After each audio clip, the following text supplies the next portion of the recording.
Hisar seat पर are पार की होगी लड़ाई। कहीं भाजपा में भगदड़ तो शुरू नहीं हो रही। भाजपा का एक और नेता पुराने घर यानी कांग्रेस में लौटने की तैयारी में। बीरेंद्र सिंह अलग से काफिला लेकर दिल्ली होंगे रवाना और भाजपा के कार्यक्रम में दिखा कांग्रेसियों का जलवा।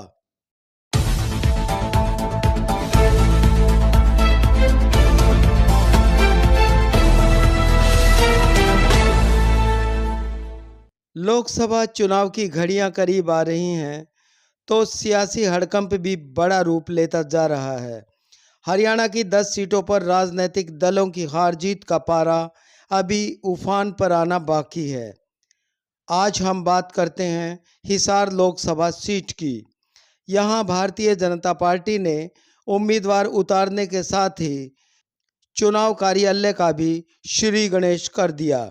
कार्यक्रम में जुटे भाजपाइयों से नारे लगवाने को अपने ही कार्यकर्ताओं के जोश को देखते हुए नेताओं ने कहा कि मजा नहीं आया। देखिए, मन तो 2-3 नारे लगवाने हैं। नारे जोर कर ला दोगे तो इन बेड़ा पाट जाओगा कि सरफरोशी की तमन्ना अब हमारे दिल में है। देखना है जोर कितना बाजुए कातिल में है। तो ये जो नारे लगाएंगे यही अभिनंदन है इनका। जोर से बुलंद आवाज में, प्रचंड आवाज में, मुट्ठी बीच के ऊपर हाथ करके भारत माता की। नहीं भाई, वो जोश तो नहीं नजर आया, इसमें पार नहीं पड़ेगी। खड़े रहेंगे, बैठेंगे नहीं, जरा दोबारा खड़े हो जाओ, कोई नारे लगाएंगे, पता लगे कि कोई पार्टी ज्वाइन हुई है। श्री नरेंद्र मोदी जिंदाबाद जिंदाबाद। जोर से नारा लगाओ। अब 2 नारे लगा दो। खड़े होके फिर भारत माता की। खड़े हो जाओ सारे, खड़े होके भारत माता की। भाई सबसे ज्यादा आवाज चाहिए, सबसे ज्यादा आवाज चाहिए, मेरी भी और आपकी भी। ठीक है, भारत माता के। नहीं मजा आया। मंच पर गौर से देखा तो भाजपाइयों से ज्यादा कांग्रेसी नजर आ रहे थे। मंच पर आगे वाली कतार में 10 में से 6 कांग्रेसी विराजमान थे और 4 मूल भाजपाई दिखाई दे रहे थे। यहाँ गिनती उस वक्त बेगिनत हो गई जब सावित्री जिंदल अपने बड़े काफिले के साथ आयोजन स्थल पर पहुंची। सावित्री जिंदल के आगमन पर वहां विराजमान मुख्यमंत्री नायब सैनी आदर भाव से करबद्ध खड़े हो गए, परंतु पूर्व मुख्यमंत्री मनोहर लाल सावित्री जिंदल को अनदेखा करते हुए कनखियों से देख रहे थे। खैर, सावित्री जिंदल आगे बढ़ी और बाद में मुख्यमंत्री रहे मनोहर लाल ने उनके गुणगान में कसीदे पढ़ दिए। परंतु आज के इस कार्यक्रम के जो ऐसे पात्र, जिन पात्रों के कारण से इस कार्यक्रम को करने का एक अवसर आज आया है, एक समाज से भी बहुत बड़ा परिवार, राजनीतिक परिवार, वर्षों से इस प्रदेश की सेवा करने वाला परिवार, बहुत पुरानी तो मुझे बात याद नहीं है, लेकिन श्री ओपी जिंदल जी, क्योंकि मैं उस समय हरियाणा में सरकार थी चौधरी बंसीलाल जी की, और वो उस समय मंत्री थे, सांसद भी रहे, शायद कुरुक्षेत्र से सांसद थे। और उसी परिवार का एक संबंध रोहतक में भी है। हमारे मनमोहन जी मंच पर बैठे हैं, चले गए हैं। मनमोहन जी मेयर रहे हैं वहां अभी तक। इन दोनों परिवारों का, सेठ श्री कृष्ण दास जी और सेठ ओपी जिंदल जी, एक बहुत बड़ा परिवार का ये भाग, एक हिस्सा वो लगातार रहे हैं। 2 दिन पहले जैसे मैंने चौधरी रणजीत सिंह जी का बताया, उसी दिन एक परिवार का सदस्य जो अपनी एक विशेष भूमिका में देश में अपना नाम रखता है, इस परिवार का ही एक सदस्य, पहले भी सांसद रहे हैं 10 साल तक कुरुक्षेत्र से, भाई नवीन जिंदल, उन्होंने भी और पार्टी ज्वाइन की थी, दिल्ली में पार्टी ज्वाइन की थी। और उसी दिन उनका भी लोकसभा का जो टिकट था वो दिल्ली से अनाउंस हुआ था। अब नवीन जी के बारे में हम सब जानते हैं। हमारी माता श्री सावित्री जिंदल जी, इनसे मेरा बहुत बार मिलना होता था। इतनी सात्विक वृत्ति की ये हमारी माता, हमारी बहन, हमारी जो हम रिश्ता गांठ है, इनसे मिलते हुए लगता था कि इतने संस्कारों का परिवार ये हमारे सिस्टम से दूर रहे। मुझे नहीं लगता कि अपनी ओर से सेवा का पूरा काम करते हैं, सब करते हैं, लेकिन जितना भला देश समाज का इस जगह आके कर सकते हैं, शायद उतना करने का इनको अवसर भी नहीं मिला होगा।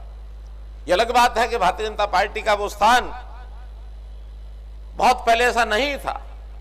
2014 के बाद जो स्थान बना है उसमें से अच्छे लोग सब जगह होते हैं।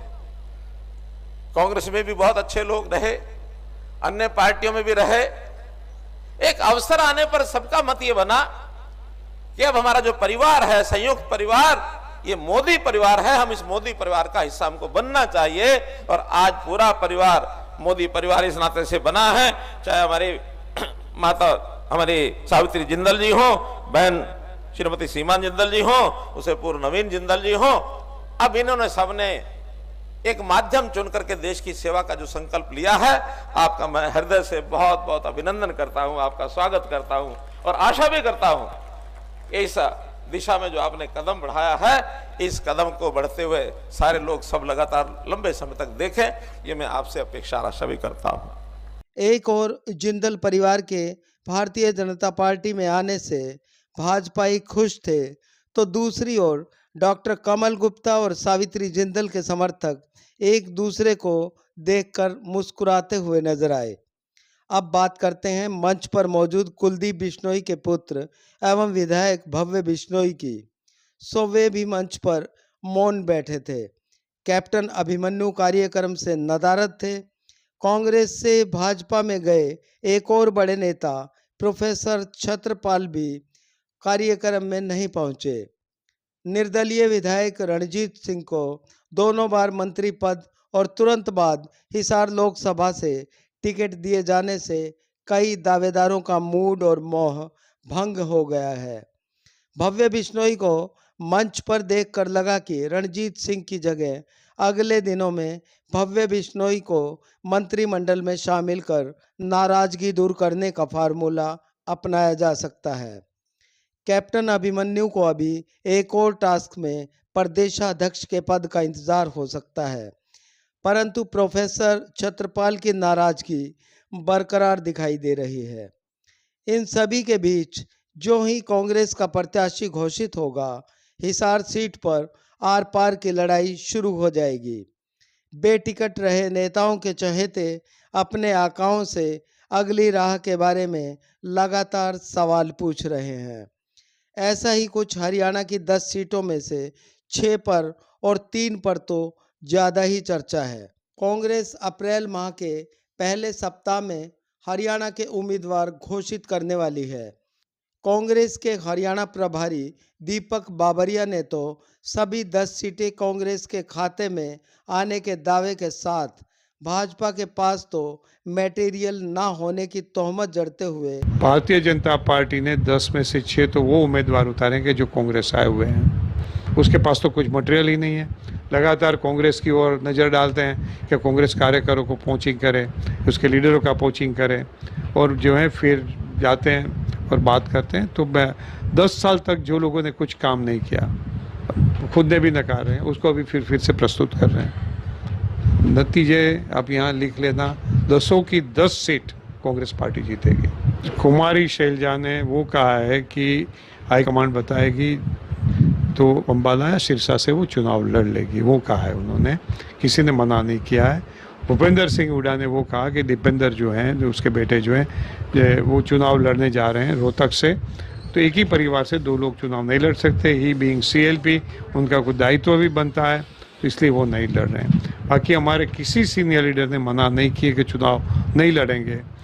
हाँ, 1-2 लीडर जरूर से हैं जिन्होंने अपनी एज की वजह से मना की है, बाकी कोई लीडर मना नहीं कर रहे हैं। आज की डेट में परिस्थिति तो वो है कि कोई मैनिपुलेशंस इन्होंने नहीं किया। जो चोरी करते हैं ऐसा कहा जाता है, आरोप लगता है कि ईवीएम से चोरी कर लेते हैं, नहीं हुआ तो कि 10 की 10 सीट कांग्रेस जीत जाएगी। मैं 2 महीना 10 दिन का समय थे, बहुत लंबा समय है, तो शांति से जो है इसका पूरा संज्ञान लेते हुए, जो परिस्थिति का संज्ञान, कैंडिडेट का संज्ञान लेते हुए कैंडिडेट का सही चयन हो, उसमें हम हमारा समय दे रहे हैं। और बीच में होली धुलेटी की छुट्टी आई, अभी हमारी एक रैली हो रही है 31 तारीख को, तो निश्चय वो किया गया कि उसके बाद पूरा जो है काम हमारा।